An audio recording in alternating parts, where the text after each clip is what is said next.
కానీ చూడు, నా కొడుకు నీ అక్క మెళ్ళో తాళి కట్టాలంటే డబ్బు కావాలి. ఇప్పుడు ఇన్ని రూల్స్ మాట్లాడుతున్నావు కదా, అయితే ఇది కూడా విను.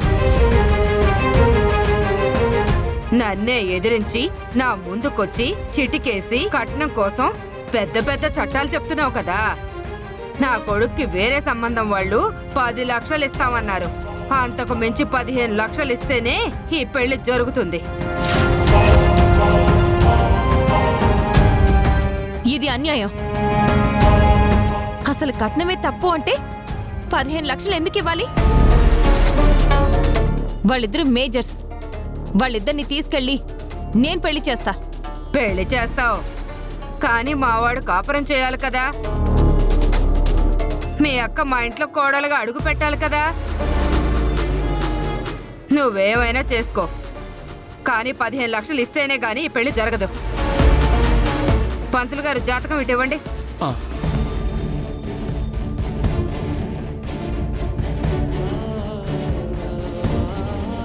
అమ్మా సత్య, ఇది కరెక్ట్ కాదమ్మా. రేపు పెళ్ళైతే అత్తారింటికి వెళ్ళి ముగుడితో కాపురం చేసుకోవాలి. ఎప్పుడైనా తప్పదమ్మా. నువ్వు పోలీసులు, కేసులు, గొడవలు అంటే కాపురం నిలబడదమ్మా. ఒక కాపురం నిలబెట్టాలంటే మనం ఆలోచించాలి, తగ్గాలి, వాళ్ళు అడిగింది చెయ్యాలి. దేనికి భయపడాలి పంతులు గారు? వాళ్ళిద్దరూ ప్రేమించుకున్నారు. మధ్యలో ఈ కట్నం గోలేంటి? అది కాదమ్మా, నిదానంగా ఆలోచించు. నువ్వంటే ఎదిరిస్తావు, పోరాడతావు, కానీ నందిని అలా కాదు. ఇప్పటికే చూసావు కదా నందిని ఎంత పని చేయబోయిందో.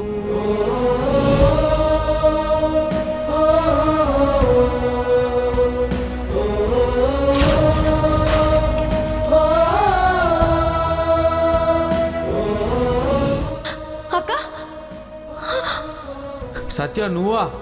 మీ అక్క పురుగుల మందు తాగి చనిపోవాలనుకుంది సత్య.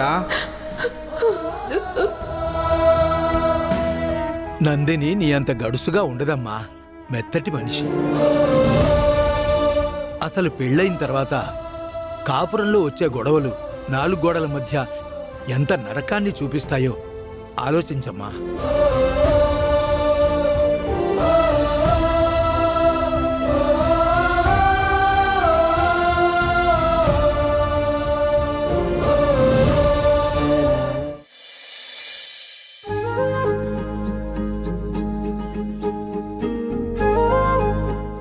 కొద్దిసేపు ఆగు, నీకు స్నానం చేయిస్తా. అమ్మా, పప్పు. హ? అమ్మా, అమ్మ కావాలా? అమ్మా. సరే.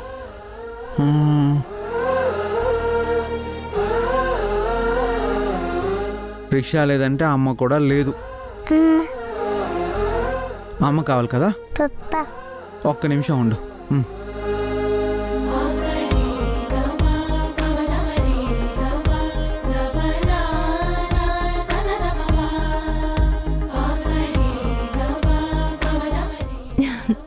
హాయ్ లహరి.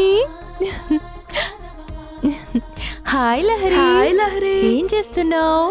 అన్నం తిన్నావా? బొమ్మలు కావాలా నీకు? ఇదిగో మీ అమ్మ.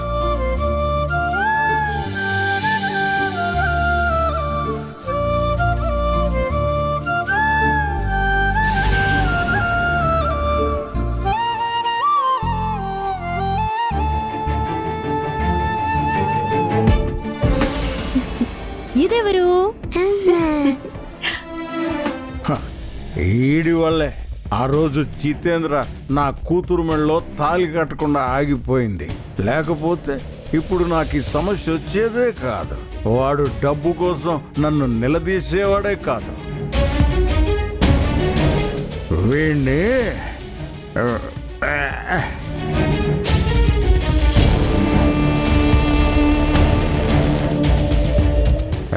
తప్పుగా నందిని, ఎవడో ముక్కు మొహం తెలియని వాడు పాపతో నీకు ఆటలేంటే?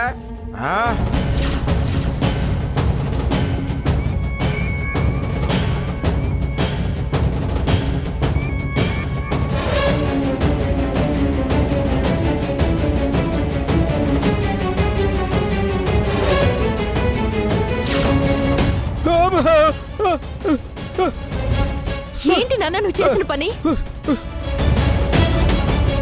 ఏంటో సరిగ్గా చూసుకోకుండా అలా పడేసావేంటి?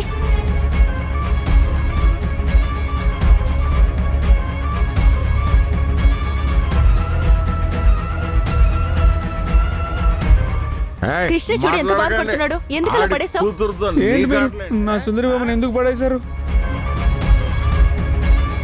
నీ సుందరి బొమ్మ నాకేం తెలుసు నీ సుందరి బొమ్మని? మీరు కావాలని నా పాప ముందు నా సుందరి బొమ్మ లాక్కుని మంటల్లో వేశారు చూడండి. ఆ, ఆ?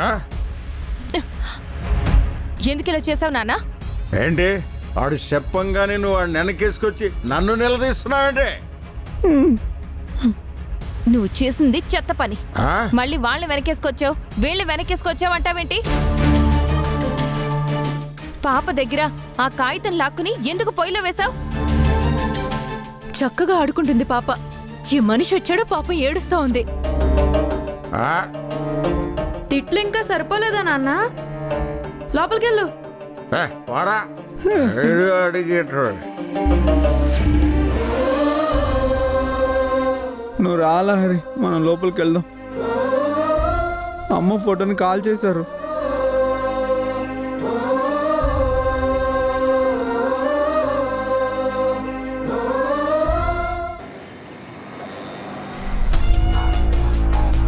ఫణి, నాకు నిన్న రాత్రి ఒక అద్భుతమైన కల వచ్చింది.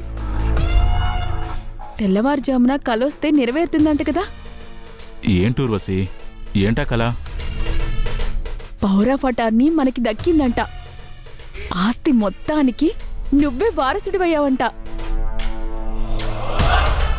నేనేమో నీ పక్కన ఒక రాణిలాగా ఒంటి నిండా బంగారం వేసుకొని అంబారీలో ఊరంతా ఊరేగింపుగా మనమిద్దరం వస్తూ ఉంటే చుట్టూ పనివాళ్ళు మన మీద పూలు జల్లి స్వాగతం పలుకుతూ ఉంటే, ఒక కోటలోకి మనం ఎంటర్ అవుతూ ఉంటే సింహాసనం మీద నువ్వలా ఆసీనమవుతూ ఉంటే అవునవును, నీకొచ్చిన కళ నిజమేనే.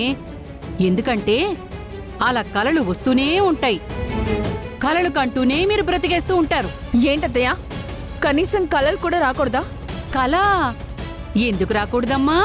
రావాలి. ఎందుకంటే వాటితోనే మీరు కాలం పూర్తి చేయాలి కదా. అమ్మా, అంటే నేను ఈ ఆశని దక్కించుకోలేను అనుకుంటున్నావా? అదే కదరా చెప్పేది. ఆ బాలగాడు బ్రతికున్నాడని తెలిసింది. ఎవరో రౌడీలతో వెతికించావు. ఏంటి ప్రయోజనం?